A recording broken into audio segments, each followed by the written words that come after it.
सेवक राम फैक्ट्री में मजदूर था। वो 12वीं पास था। घर की खस्ता हालत के चलते वो आगे की पढ़ाई नहीं कर सका था, लेकिन उसका सपना ज्यादा पैसा कमाकर बड़ा आदमी बनने का था। फैक्ट्री में लंच टाइम हो गया था। सेवक राम सड़क के किनारे बने ढाबे पर खाना खा रहा था। उसके सामने एक अखबार रखा था। उसके एक पन्ने पर छपे एक इश्तिहार पर उसकी निगाह टिक गई। इश्तिहार बड़ा मजेदार था। उसमें नए नौजवानों को मौज मस्ती करने वाले काम के एवज में 20 से 25 हजार रुपए हर महीने की कमाई लिखी गई थी। सेवक राम मन ही मन हिसाब लगाने लगा। इस तरह तो वो 5 साल तक भी दिल लगाकर काम करेगा तो 8 से 10 लाख रुपए आराम से कमा लेगा। इश्तिहार में लिखा था कि भारत के मशहूर मसाज पार्लर को जवान लड़कों की जरूरत है, जो विदेशी व भारतीय रईस लड़कियों को मसाज कर सके। अच्छा काम करने वाले को विदेशों के लिए भी बुक किया जा सकता है। इतना पढ़ते ही सेवक राम की आंखों के सामने रेशमी जुल्फें लहराती, गोरे गुलाबी तरासे बदन वाली गोरी गोरी विदेशी औरतें उभर आईं, जिन्हें कभी पत्रिकाओं में, फोटो में या फिल्मों में देखा था। अगर उसे काम मिल गया तो ऐसी खूबसूरत हसीनाओं के तरासे गए बदन उसकी बाहों में होंगे। ऐसे में तो उसकी जिंदगी संवर जाएगी। फैक्ट्री में सारा दिन जान खपाने के बाद उसे 3,000 रुपए से ज्यादा नहीं मिल पाते। मिल मालिक हर समय काम कम होने का रोना रोता रहता है। सेवक राम ने उसी समय इश्तिहार के नीचे लिखा मोबाइल नंबर नोट किया और तुरंत फैक्ट्री की नौकरी छोड़ने का मन बना लिया। सेवक राम सीधा दफ्तर गया और बुखार होने का बहाना बनाकर 3 दिन की छुट्टी ले ली। इसके बाद वो बाजार गया।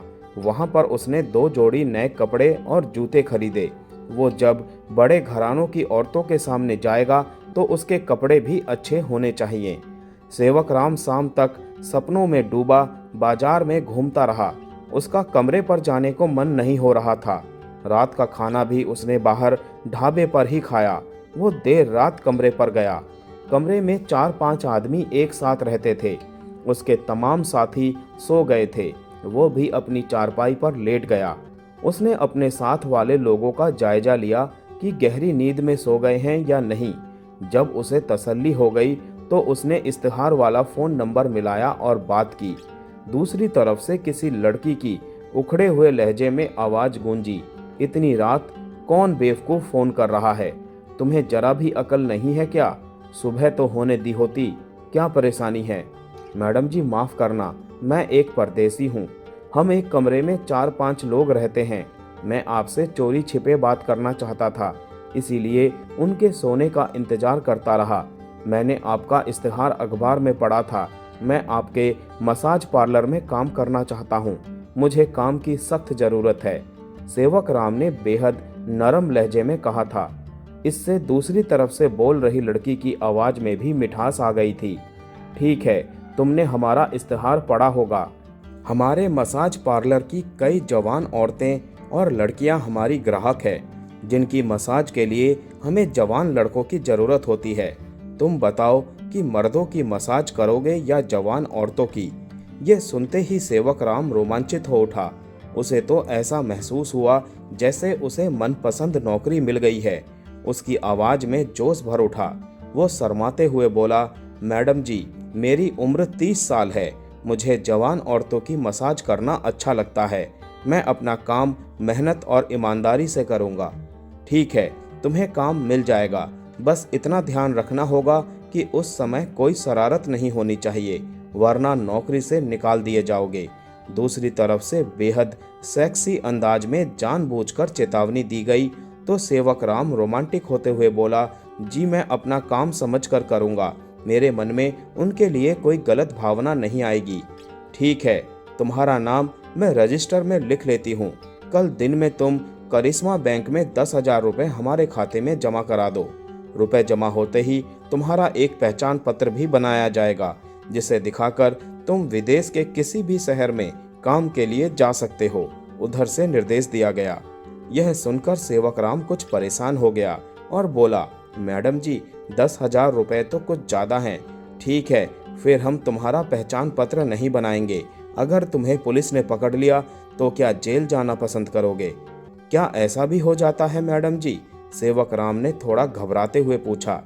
ऐसा हो जाता है सेवक राम जी, ये पर्दे में करने वाले काम हैं, पुलिस पकड़ लेती है। बोलो, क्या तुम पुलिस के चक्कर में फंसना चाहते हो? ठीक है मैडम जी, मैं कल ही 10,000 रुपये जमा करा दूंगा। बस आप मेरा पहचान पत्र बनवाकर तुरंत काम पर बुलाइए। मैं ज़्यादा दिन बेरोजगार नहीं रह सकता। सेवक राम ने कहा तो फोन कट गया। उस रात सेवक राम सो नहीं सका। उसके दिलो दिमाग में खूबसूरत जवान औरतों के दिल घायल करते हुए जिस्मों के सपने छाए रहे। सारी रात ऐसे ही सपनों में गुजर गई। अगले दिन सेवक राम सीधे बैंक पहुंचा और अपनी पासबुक से 20,000 रुपये निकाले। 10,000 रुपये तो उसने रात फोन पर बताए गए खाते में जमा करा दिए और बाकी के 10,000 रुपये अपने खर्चे के लिए रख लिए। अब वो लाखों रुपए कमाएगा। सेवक राम को तो अब मसाज पार्लर के दफ्तर से फोन आने का इंतजार था। इसी इंतजार में 4-5 दिन गुजर गए, मगर उस औरत का फोन नहीं आया। सेवक राम को अब बेचैनी होनी शुरू हो गई। उसने 10,000 रुपये नकद खाते में जमा कराए थे। इंतजार की घड़ियां काटनी मुश्किल होती है, फिर भी उसने 7 दिनों तक इंतजार किया। आखिर में सेवक राम ने ही फोन करके पूछा तो दूसरी तरफ से किसी औरत की आवाज गूंजी, मगर वो आवाज पहले वाली नहीं थी। उसके बात करने का लहजा जरा कड़क और गंभीर था।